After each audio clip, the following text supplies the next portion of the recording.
Hello everybody, I'm John. This is JP Strategic Investments, and today we are going to talk about Patriot One Technologies and some of the recent updates that we've gotten with the stock. And I do apologize to you guys that I didn't get you these updates sooner. Some of you guys reached out to me on Discord and on social media. I was sick for part of it. There were some other things going on, but I am back. I'm going to give you guys my thoughts, my analysis on some of the IPVM, if I can pronounce that correctly, articles and things like that that have come out, as well as the Office of Inspector General contract that Patriot One got. Obviously, huge news for the stock. And then give you, some of the things that I'm going to be looking for in the webinar coming up on Friday and my questions that I have submitted. So let's actually jump in first of all to the federal government contract that Patriot One did get. You guys all know about this. The Office of the Inspector General selects Patriot One Technologies patron screening solution. So I kind of summed up my thoughts on this in some messages on Discord, social media posts, things like that. But basically, this is really great for two main reasons, in my opinion. One, getting your foot in the door with the US federal government is huge because it opens you up to a whole bunch of other opportunities with other contracts with government buildings. You know, if you're approved to be in a federal government building as well, state governments will see that and go, okay, well, if they're good enough to be in the federal government building, they're probably good enough to be in our state government building.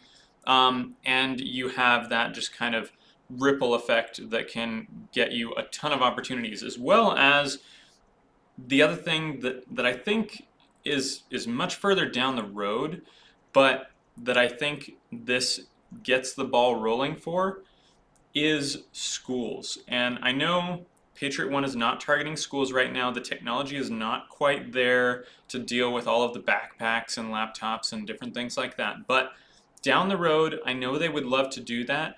And if you can get in with the federal government and start getting in with state governments, it's really an easy transition to go from a government building to a school, because essentially public schools are state-run buildings, right? And so they're kind of under that same umbrella. And if you've already got your foot in the door with some other state and federal government buildings, it's a really easy transition to move to.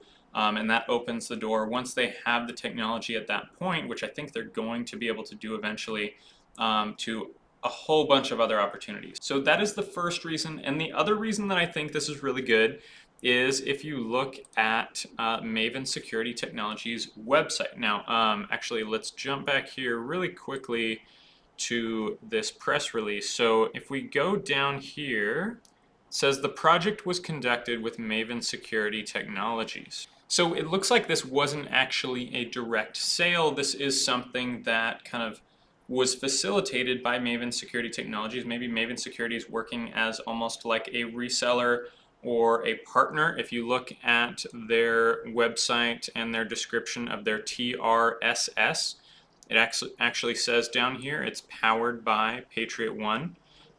So not sure if this is specifically just Patriot One's own technology or if this is being resold. I would imagine it's more of kind of a partnership deal with Maven Security Technology. And so on the downside, that does likely mean lower margins, right? This is also the first federal government contract that they've gotten, so it's already probably lower margins anyway. They're trying to get their foot in the door. They're willing to settle for a lower price. But that's okay when it's just your first contract, in my opinion. The other thing, though, that I want to look at here, and this is why I think it's a big opportunity, is if you look on their website, their list of clients, you're looking at a whole host of other what looks like kind of government buildings. So their clients are like the City of Petersburg, Virginia, City of Colonial Heights, social services, community partnership, DC Human Services. So you look at all these kind of big cities, and from what I'm seeing here, and I could be interpreting this wrong, but this looks like they have as clients a variety of other state, federal, and just local government buildings.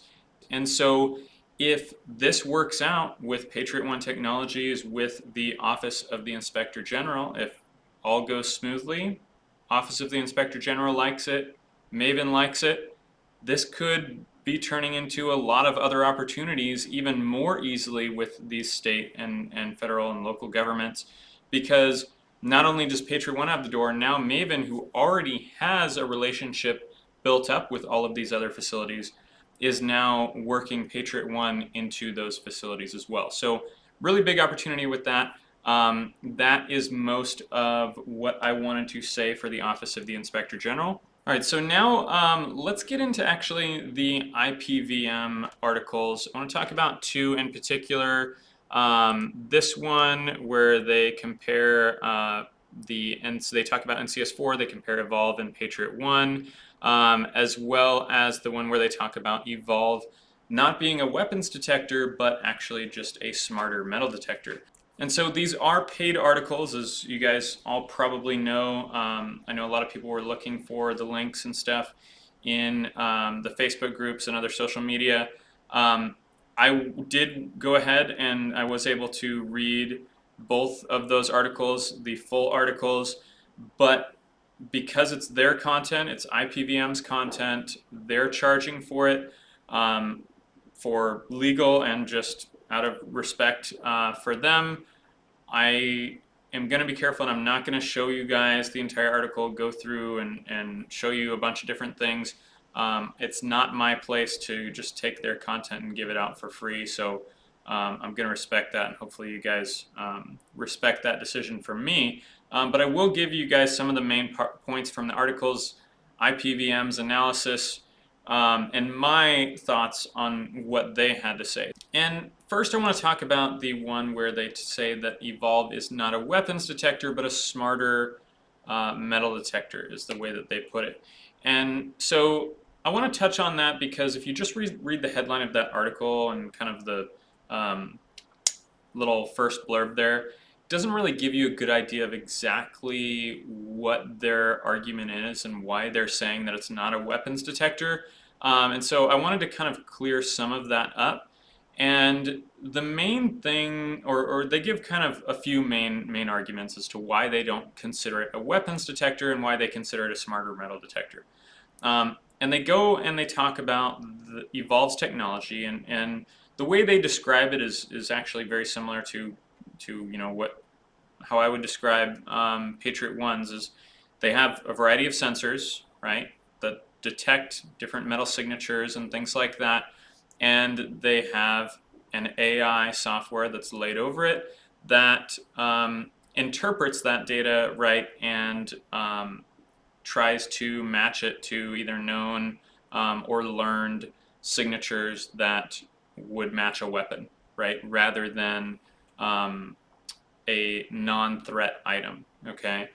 And one of their main criticisms is it's not a weapons detector because it only detects metal. And so if the weapon is not metal, then it can't detect it.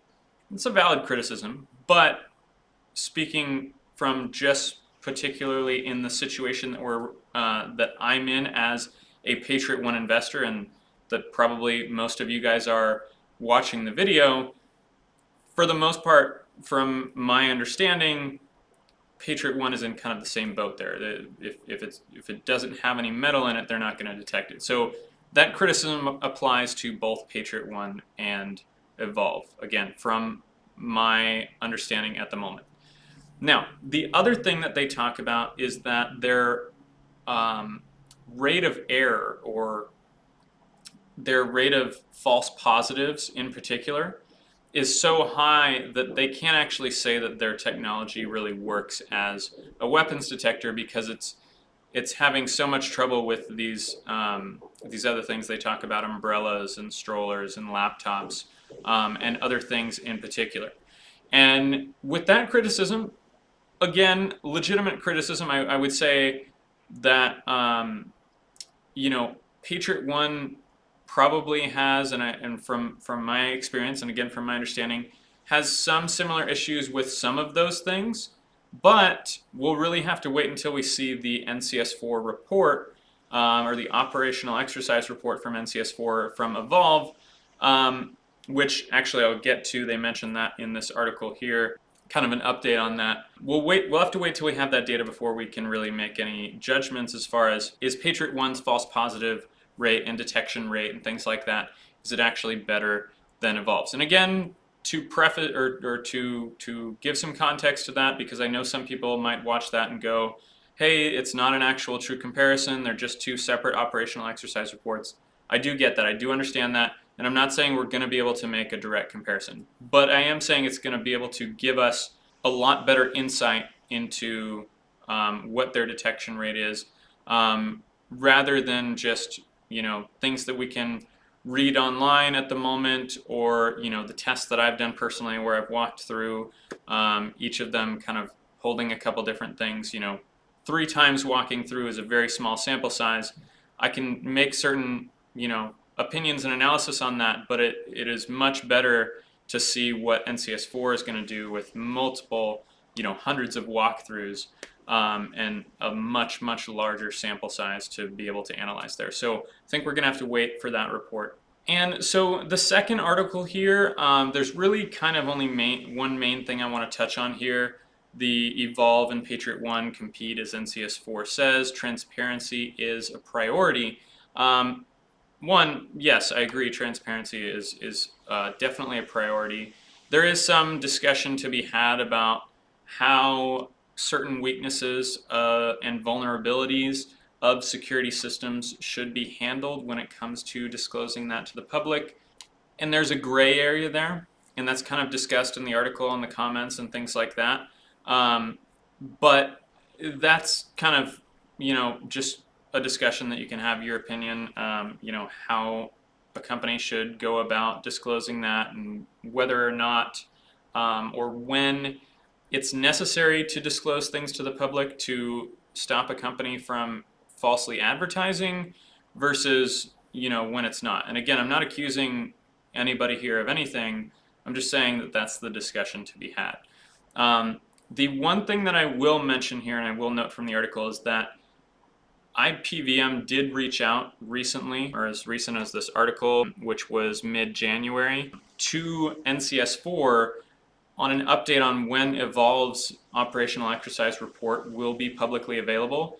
And NCS4 did respond saying they're still working on it. It should be coming. There were some things that they had to still compile and things like that, but it is still coming. And they did also reiterate Evolve can in no way basically impede them from releasing this information to the public. So it would seem that that's not what's going on here. I'm not saying that is possible or that's what was going on, but I'm just saying they did reference that in the article. Okay, so that is kind of the main thing, or those are kind of the main things I wanted to talk about with the IPVM articles.